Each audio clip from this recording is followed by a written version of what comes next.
Hi friends, today Sigge and I are gonna react to your unpopular opinions. I used to do these videos kind of a lot a couple of years ago. I am not alone today. Today I'm going to react to your unpopular opinions with Sigge tutorials. He acts like he's so bored. He's not. He's asked to be here. Don't look at me, look into the camera. And don't look in the viewfinder. People get real mad if you look into the viewfinder, okay? Okay, don't be nervous, you'll be fine, you'll be fine. Oh my God, he's so high maintenance. Yes, I'll put some bronzer on you. No one can tell you're wearing makeup. Great, are you done? Are you done? Okay, let's get this party started. So Sigge and I, we asked you guys on Instagram for your unpopular opinions, and today we're gonna answer them. By the way, I did record this makeup look. I don't think it's up, or it is up, I don't know.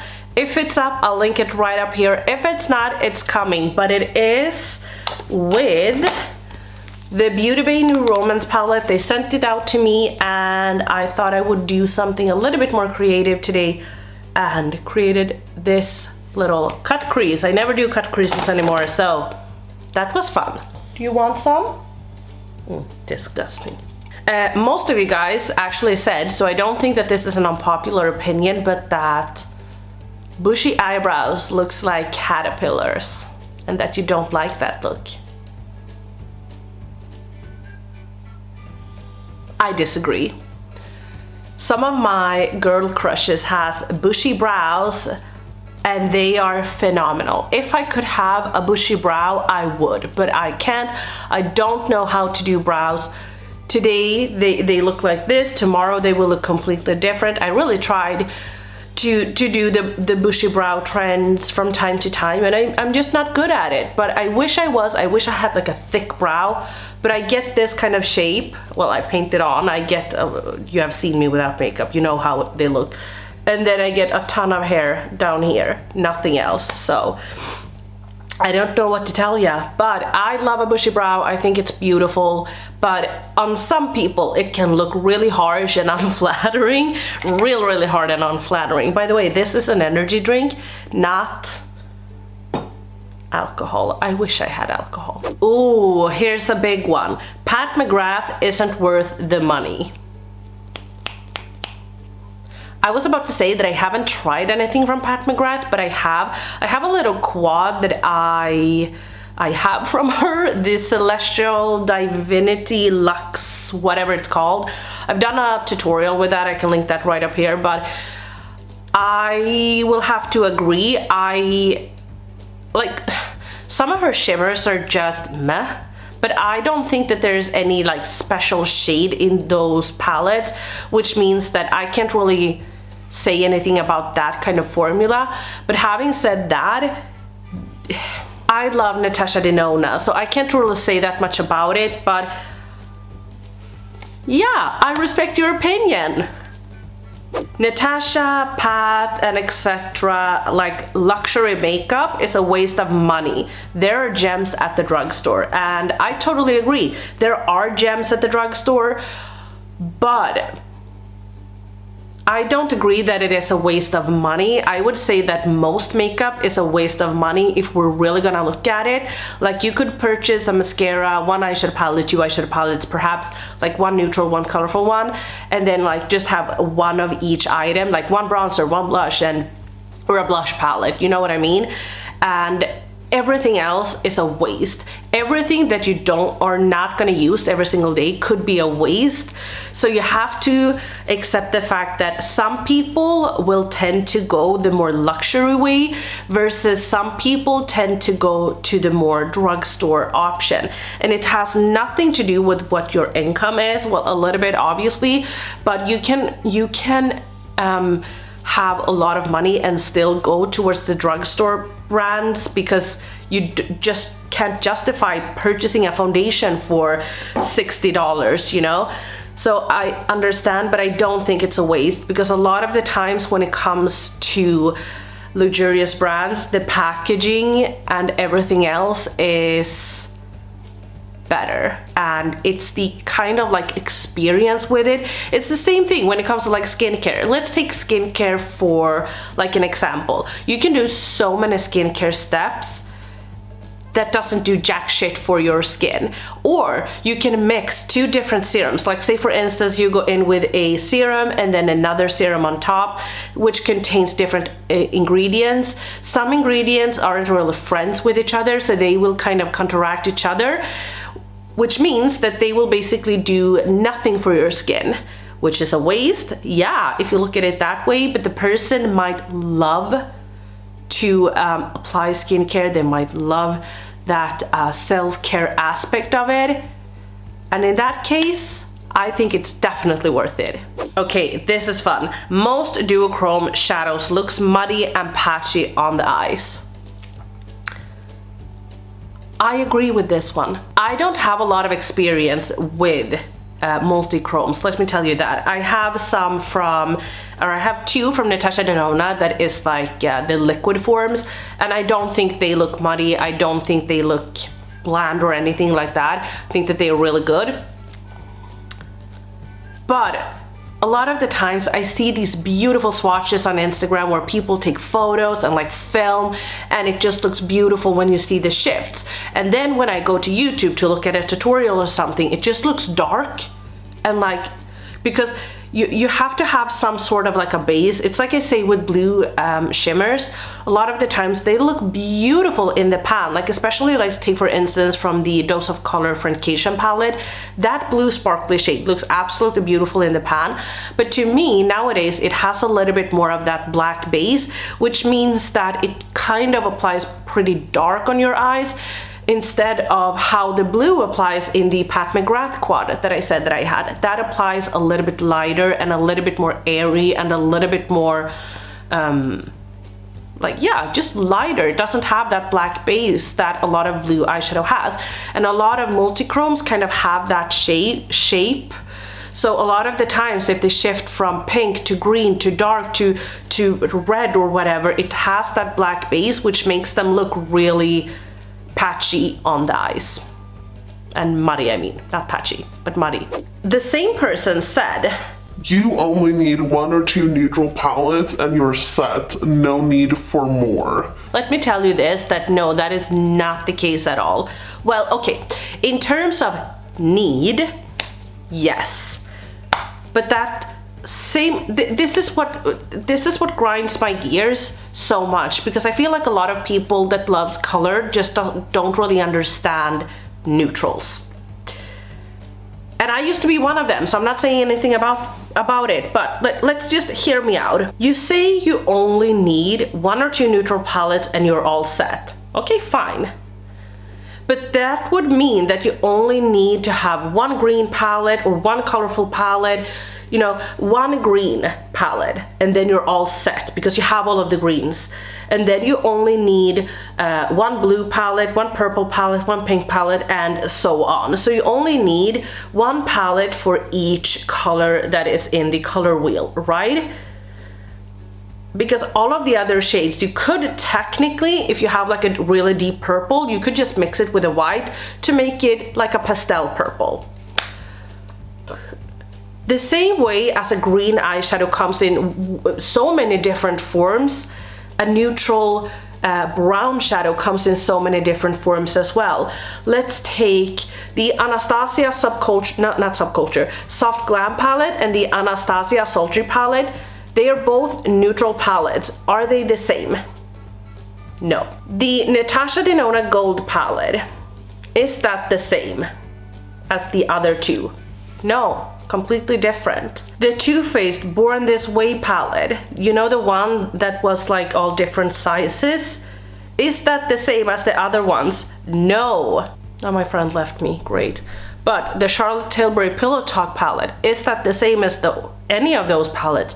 No. And if you are the kind of person that answered yes to this, you don't know neutrals. You don't understand neutrals, which means that you cannot make that claim.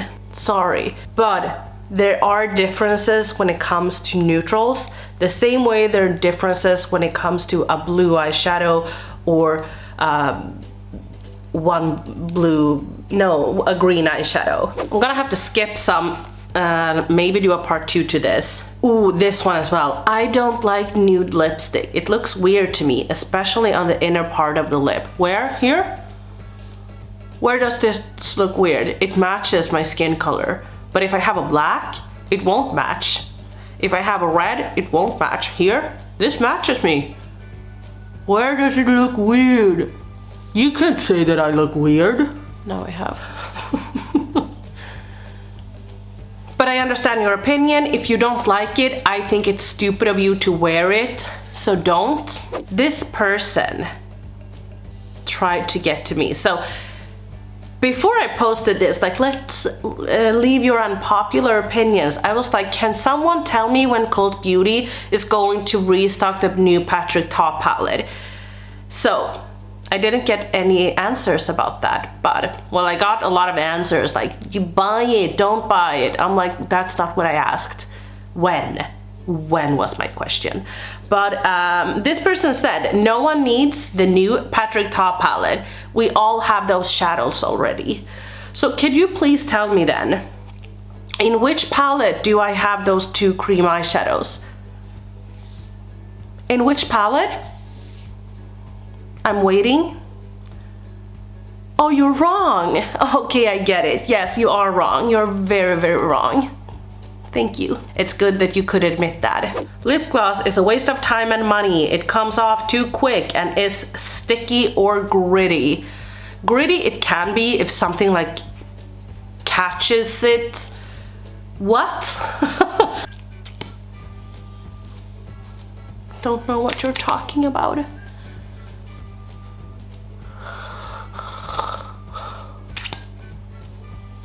I haven't even taken my thumbnails yet.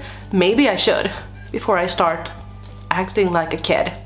I agree that it is it's not unnecessary, but it's so annoying when you're outside and the wind is blowing. As you can see, I love to wear my hair down and my hair gets in my face all the time. That is annoying, but it's not unnecessary. It's just cute, you know? And if you have a great gloss, then it will last on your lips for a very long time. Morphe eyeshadows are good quality. I would say that is not an unpopular opinion, but it is an unpopular opinion on YouTube. If we talk about Morphe, I haven't tried any of their palettes actually in like a year, or even more perhaps. But if we don't talk about when Morphe started out and they were like a private labeled brand, let's just forget about that and talk about from like when Jaclyn Hill did their first video or their first collab palette to the 35M palette. I would say that the quality, like, it wasn't the best. Like the Jaclyn Hill palette was incredible. Like, I'll give her that. It was really good. But some, like the 35M palette, the shimmers were pretty hard, but they were cute. They were fine, and the mattes were definitely good. So I do agree with you on that, even though I haven't tried everything from them. But I think it's unpopular because of the fact to say that on YouTube, just because it is Morphe, you know. But I will agree. Yes, beauty gurus are out of touch with what normal consumers actually buy. But what is a normal consumer then? Yesterday I was watching someone review like a new indie collaboration, and I read the comments and everyone was like, oh my god, I'm dying for this collection, I'm dying, I'll get it, I'll get it, I'll get it. No wonder this person, like if it is like this under all of her videos, then yes, no wonder we are out of touch. But when it comes to understanding that there is a world outside of YouTube, then yes, definitely. I've talked about this a lot, but a lot of people tend to say that, oh, Anastasia is going out of business, or Urban Decay is the next brand to go out of business, or what other brand? Like a lot of brands are just going out of business. Like Benefit, for instance, is going out of business because they never pump out any fun releases. They don't have to, because they don't cater to the YouTube community. They cater to the average person that loves makeup. Do you know how many people go out and purchase the naked palettes over and over and over, or love to gift those palettes to friends, family, or whatever, because they are classic? As I've talked about, the Urban Decay Naked Honey palette for some people is a little bit too wild and crazy for them. The Wild West palette, ooh, they are fun when they use that palette. They are like wild and crazy when they use that palette, you know?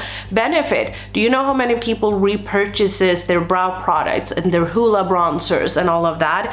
When it comes to like an indie brand, let's say for instance Blush Tribe that went out of business, or Mayali, they only sold eyeshadow palettes mainly. They had like maybe 1 or 2 times like some other products, but they only sold one customer an eyeshadow palette and no more. So they had to continue releasing products because they needed that sale. They don't reach a wide variety of people, so they have to come out with products all the time, and like new products to cater to their same kind of customer. But they didn't have like a primer or whatever, like a brow product that people kept repurchasing, or a mascara or something, which is something brands need to stay afloat. So I think that a lot of indie brands will suffer while the mainstream brands will stay, and a lot of people don't consider that when they say, and they have zero knowledge of what they talk about, because they have no, like, I don't know if Benefit is going out of business. Maybe they are, I don't know. Maybe they do. But I just don't think that it is that easy to say. They haven't come out with any new fun eyeshadow palette in a while, so they probably are going out of business. Like, no shit, Karen, you don't know what you're talking about. Most YouTubers are trying to sell products even when they're giving them meh reviews about them. I would say just be mindful if a person has affiliate links. Just be mindful and don't only take that person's review. Like, look at other reviews. I think you can have affiliate links and still be super honest, but I will say, since I backed away from all of the like reviewing new makeup, I've noticed some sketchy behaviors, and that's all I gotta say about that. And the same person said, the whole I try so you don't have to.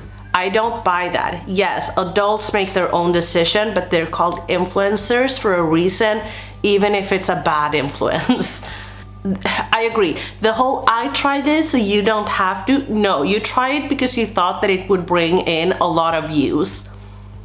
That's it. Or because of the fact that you were interested in it. Like, I have purchased, like for instance, the Metropolis palette. I bought it not because you didn't have to. I bought it because I had an interest in it, even though it's like a super old launch. I rarely purchase products anymore on launch date, ever. Because a lot of the times I want to wait to see, do I really want this or not? But a lot of the people that do purchase it on launch date just want your view so they can get some money, which is fine. Just be honest about it. Ooh, the new Temptalia and Sydney Grace collab is ugly.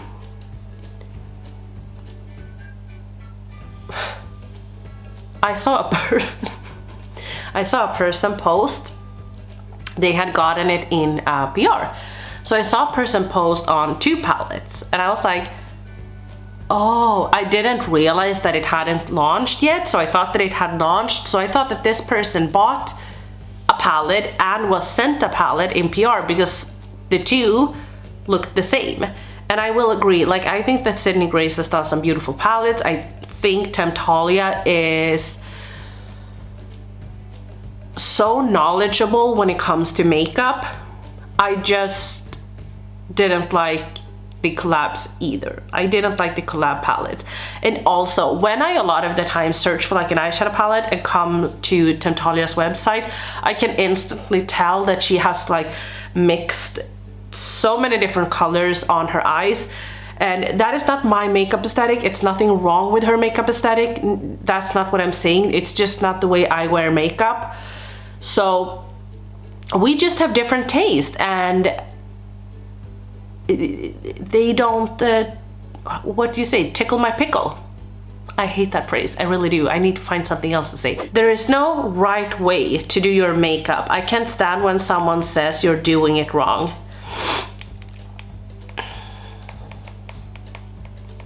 I agree and I disagree.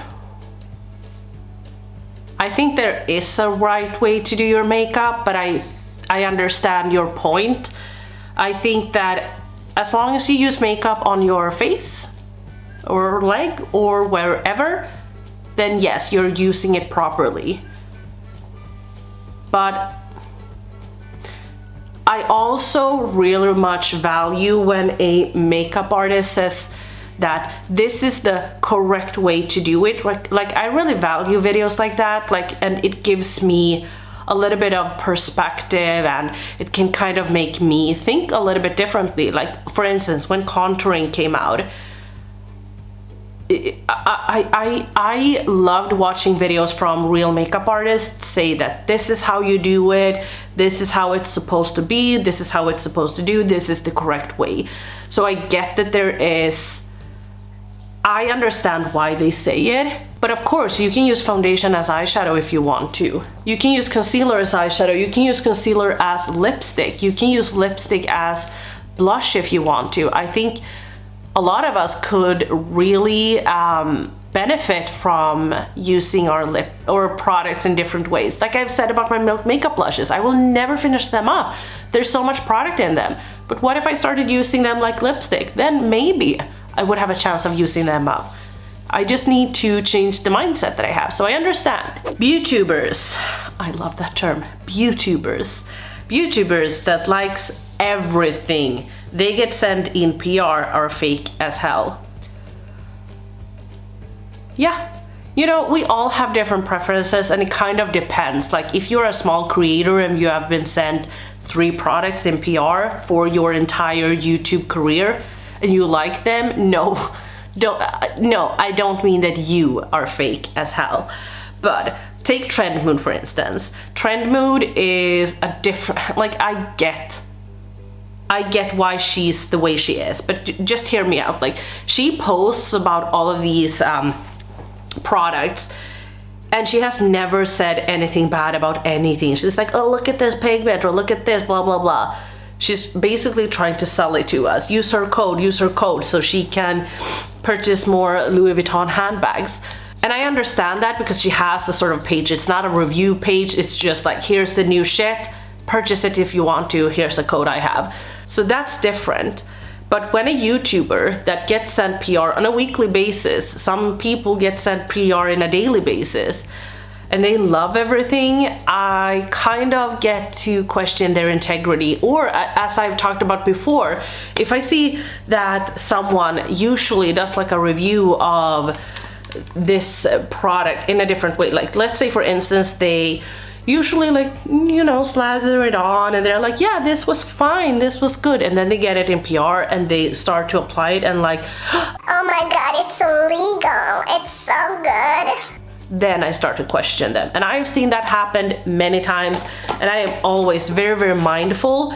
And I'm also very mindful when it is a small new indie brand, because I know a lot of people will want to be sent all of their new shit. So I tend to be a little bit cautious when it comes to that. Natural makeup is overrated. No? No? Are you kidding? Are you kidding me? No. No. Fillers are almost always unflattering because the people who do end up going overboard. No. The people that you notice is the people that has gone overboard. I can't tell you how many people has gotten fillers that I never thought got fillers. When I got my first fillers, I actually, like, there was this older lady at work. She was like, no, don't do it, don't do it. And I was like, well, I'm going to. When I did, I came back and she was like, oh, great, but you inspired me. I am going to go ahead and get fillers as well. So she wanted to like firm up her face, and she went in many times and they did a bunch of different treatments. So first they just injected her with hyaluronic acid, maybe like 3 times or so, and then they got filler under her eyes, and I don't even know.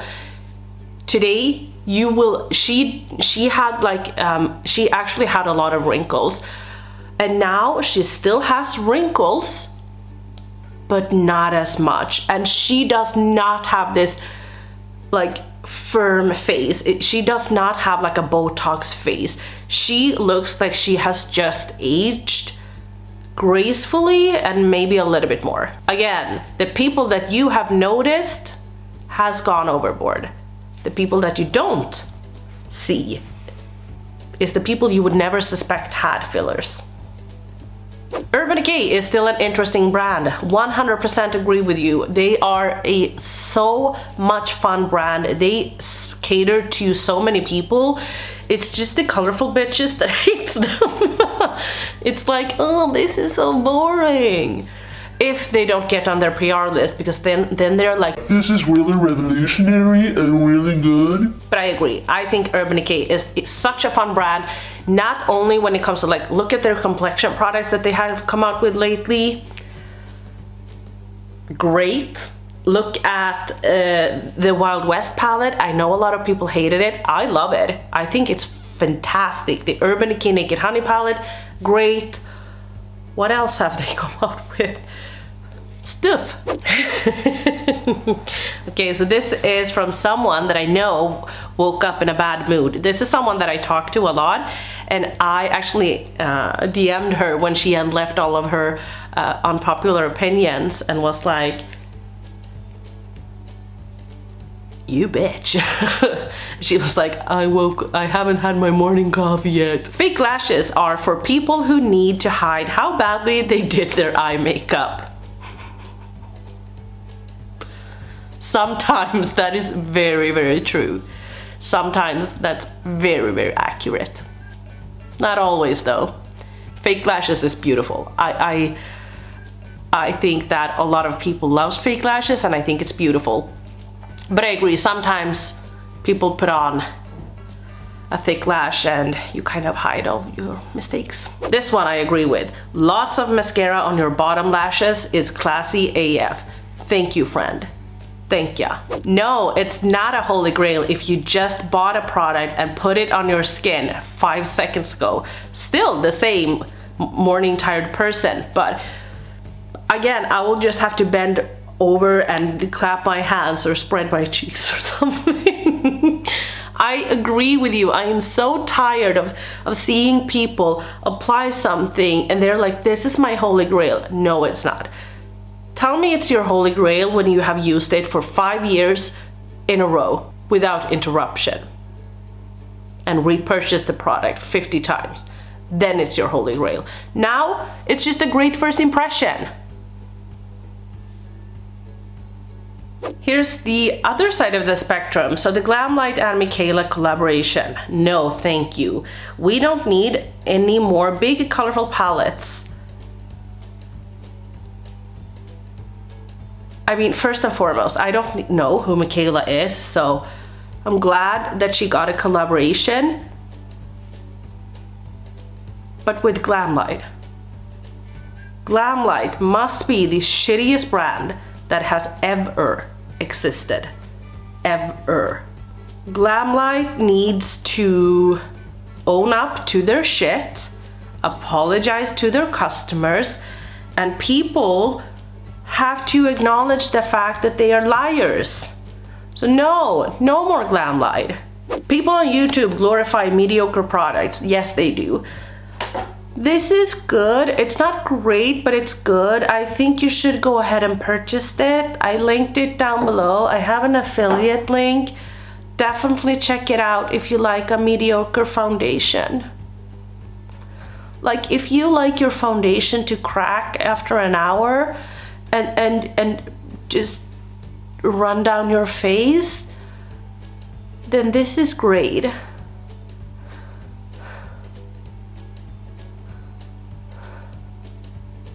Not saying that this is bad though, I just used this today for the first time. So I'm wearing it today. I liked it. We'll see how it performs. Okay, let me read you the last unpopular opinions and see if you have any goodies. Blush should be fun and colorful, not neutral and boring. Let me tell you, I agree with you, but I think that that is an unpopular opinion. A lot of people seem to love their bronzy blushes. A lot of the times people say, this is my favorite blush, and I'm like, that's a bronzer. Like the Burt's Bees blush in Toast or whatever it's called. I don't understand, like put that next to a bronzer, what's the difference? I have no idea. It says blush on it, yes, but if it said blush or bronzer on this one, I would wear it as a blush. This is a blush or a blush. Ooh, if you're a makeup content creator, you shouldn't edit your photos. I think that's a fair statement, but I think this person is talking about like when you edit features and stuff like that. I don't think it's like, you know, a lot of the times I edit, for instance, the brightness in my selfies. I never edit my, the ones that I post on my Instagram, like makeup of the day. I never edit those, and I don't ever edit the photos that's in my, like when you can swipe to see what makeup I use today in like my Instagram posts, the real posts. I edit those photos, but I don't edit the photos of me wearing it. However, when you sometimes take a photo and you use studio lights, it can wash out some of the colors and make the color look a little bit more bland than like this, how it actually looks. So a lot of people turn up the contrast to make it fit how it looks in real life. But I agree that they shouldn't edit their skin and all of it. Like, okay, you know what? I don't care if you do, but I understand that that is a valid point. I remember Beauty Bay. I was so proud of Beauty Bay because they launched like a new colorful eyeshadow palette. Or in the campaign photos, they had like women with kind of textured skin, but they still wore like a full coverage foundation and it looked kind of cakey. But that's the way full coverage foundation looks in real life. And they hadn't edited the photos and people were pissed because they were like, you know what? This looks super cakey. You should blah, blah, blah. And I was like, but that's how it looks in real life. Haven't you looked in the mirror? I know not everyone, but yes, most people that has texture will look like that in a full coverage foundation. The reason why you don't see your favorite YouTube creator do it is because most of them use filters. But I think it's okay to edit your photos, but I understand the point. Ooh. We primarily wear makeup to impress men or people we're attracted to.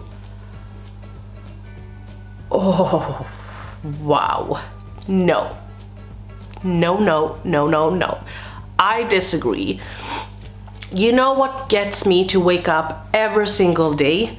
It is to think about which eyeshadow palette and which foundation and all of that I get to use the next day. I couldn't care less if a man thought I was pretty or not. I have a man. He sometimes thinks that my makeup is butt ugly and I don't care. I'm glad that he's honest with me. Like I remember, this is years and years and years ago, but I had bought some new MAC lipsticks. I remember buying Stone and Whirl, you know, but Stone probably know as well, but it's a little bit more like a gray toned lipstick. He thought it was butt ugly, but I loved it. I wore it. I wore it with pride, but I wore it for myself. I don't care what any other people think. I disagree harshly.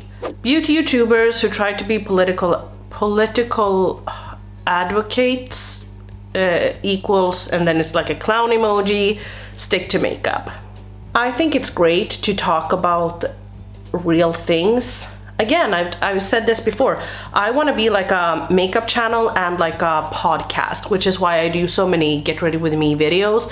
It's not like I want to have a podcast, but you know what I mean. Just, you can sit, it can be a relaxing video. Sometimes I just talk about like my gym experiences or funny things, and sometimes I'll talk about things that bugs me. For instance, that Poland, I feel so bad for every woman in Poland because they removed their abortion law. They said that no woman can do an abortion, which to me is insane, and I'm allowed to talk about it. And if you are uncomfortable with that, then you should stick to review channels.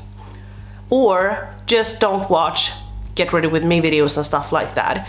Because I have an opinion and I'm allowed to speak it. And if you feel like I'm a clown because of that, then you are really the clown. Okay, here's someone who says people who only wear brown eyeshadow, and then like this emoji. Why do you care? Why do you care how people look? People who only wear black clothes. Why do I care? Why is that a problem? If someone only wear white clothes, why should I care? Okay, I think we're gonna stop there. I think I have upset a lot of people. I think I have let some people unsubscribe. I think I've gotten way more thumbs down than I've gotten them up. But I don't really care. This is my channel and my opinions. So if you like this video, give it a thumbs up. We all know you have given it a thumbs down, and that's fine. If you didn't like this video, give me a thumbs down. I can take it. I'm a big gal. Don't forget to subscribe if you want to, and I'll see you in my next video. Bye.